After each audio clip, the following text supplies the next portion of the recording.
Pessoal, essa aula é muito importante. Eu vou tentar ser categórico, eu vou tentar ser explícito. Eu vejo que tem muita gente errando. Eu acabei de assistir um vídeo e o colega do vídeo, ele disse o seguinte: a afluência é tão grande que as calhas dos rios não conseguem comportar o volume d'água e transbordam. Tá? Isso não é verdade, gente.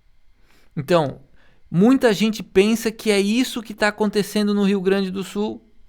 Ou seja, é tanta chuva, é tanta água, que a calha do rio não consegue comportar o volume de água e transborda. Isso não é verdade, e eu vou tentar ser categórico ao explicar isso.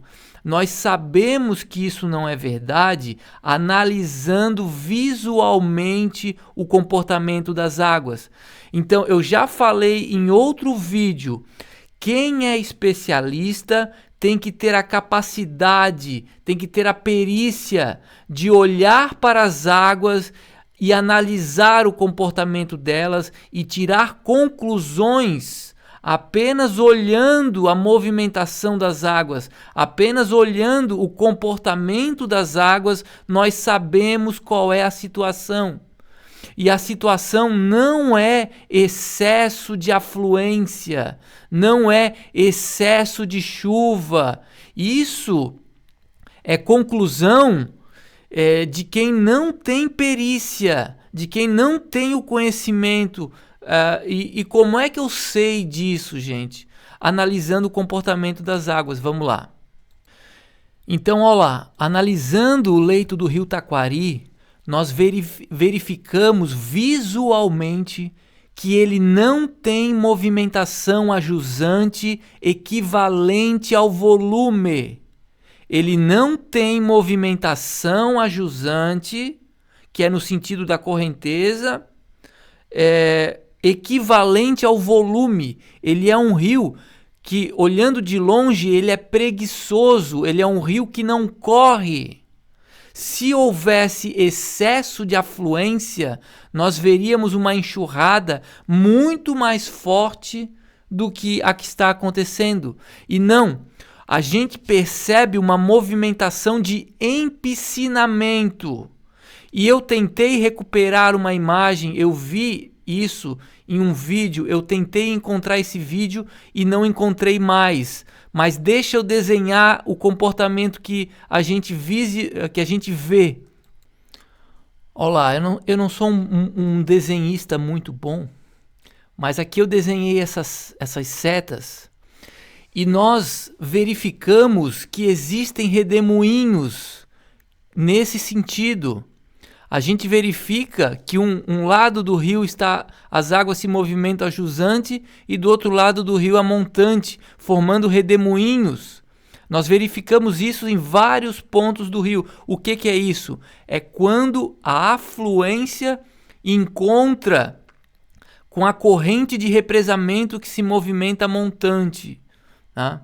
É outra coisa a se explicar. O que é essa corrente de represamento? Os moles estão fechando a foz da Lagoa dos Patos. A Lagoa dos Patos começa a se encher, a adquirir massa. Essa massa é inerte e começa a emitir uma corrente de represamento que se movimenta no sentido contrário à vazão, ou seja, a montante.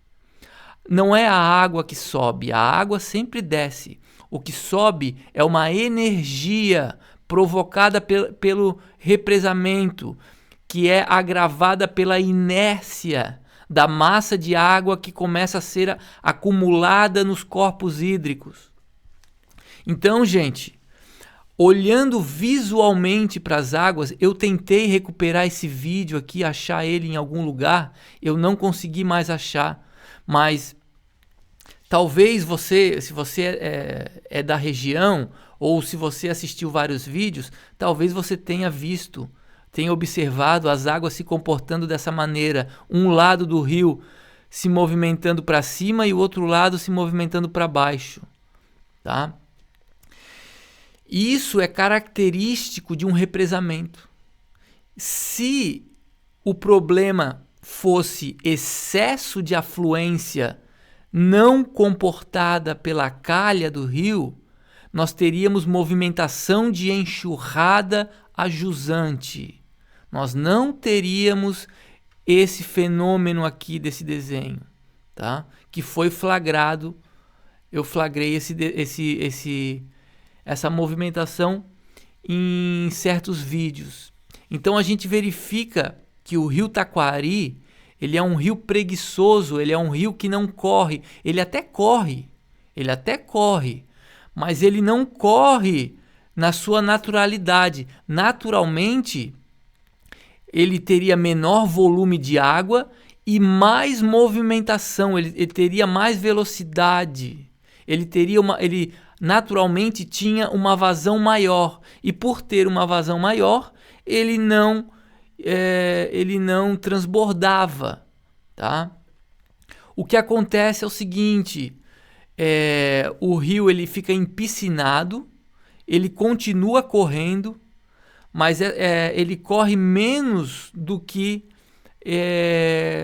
o natural. E aí ele arrasta as casas pelo poder de arrasto. A água, ela tem um poder de arrasto muito grande, agravado por troncos de madeira, objetos que vão sendo carregados. O poder de arrasto é muito grande, né? Mesmo sendo um rio preguiçoso. Então, gente, visualmente, nós verificamos que não existe esse negócio de excesso de afluência que a calha do rio não comporta, gente. E eu vejo que tem pessoas pregando isso. Tem pessoas pregando que o Rio Grande do Sul é uma planície de inundação. Não é. O Rio Grande do Sul, naturalmente, não é uma planície de inundação. Ela se tornou uma planície de inundação por causa da construção dos moles da Boca da Barra. Mas naturalmente não. Naturalmente o Rio Grande do Sul ele tinha um complexo hídrico saudável, um complexo hídrico que dava vazão para suas águas. Mas o homem começou a construir e constrói pontes e joga esgoto abarrotado de areia, assoreando, e constrói barragens, e constrói moles, achando que isso não vai ter consequência. Mas a consequência está aí. Então é isso, gente. A principal ferramenta do perito em hidrologia é a observação do comportamento das águas. Não é masturbação textual acadêmica, como dizia Olavo de Carvalho.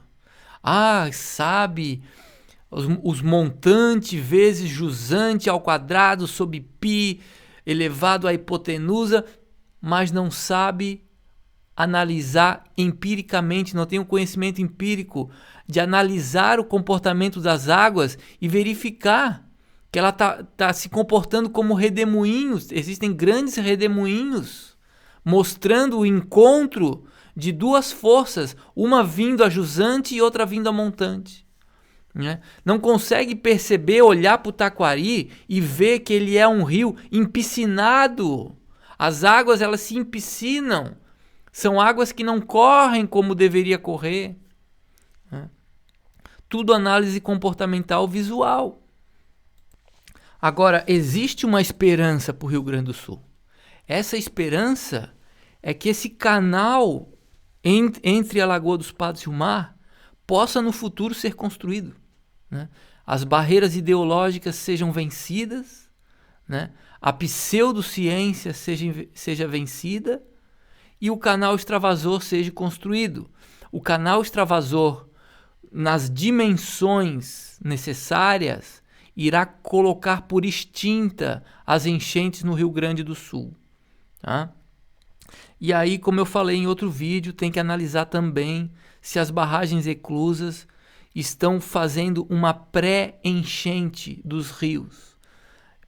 Isso nem eu consigo dizer no momento, porque é preciso fazer um cruzamento de dados e esses dados têm que ser coletados durante as enchentes.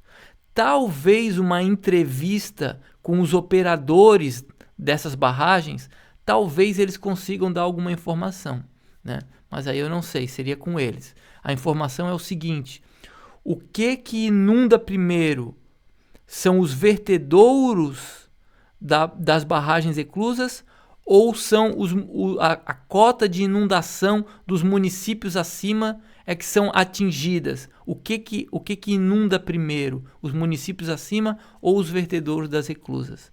Tá? Essa pergunta precisa ser respondida para a gente saber se as eclusas estão agravando ou não a situação do Vale do Taquari e do Jacuí e do Rio Pardo e Pardinho, tá?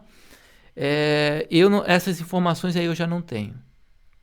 Mas é isso. Com base em análise visual, se conclui que não há excesso de afluência a ponto das calhas dos rios não comportarem essa afluência. Não é verdade. O que existe é um represamento causado pelos moles da barra. Ok? Muito obrigado pela sua audiência. Se puder compartilhar, compartilha. Comenta aqui embaixo o que você achou. Peço desculpa talvez o meu tom de voz, porque eu acabei de assistir o vídeo do colega e aí a gente tem que... Mas tudo bem, a gente está aqui para esclarecer as dúvidas, né? Toda dúvida, toda pergunta precisa ser respondida, né? Então é isso, muito obrigado. Comenta aqui embaixo o que você achou, deixa o like. Se não é inscrito, se inscreve. Forte abraço, tamo junto, valeu.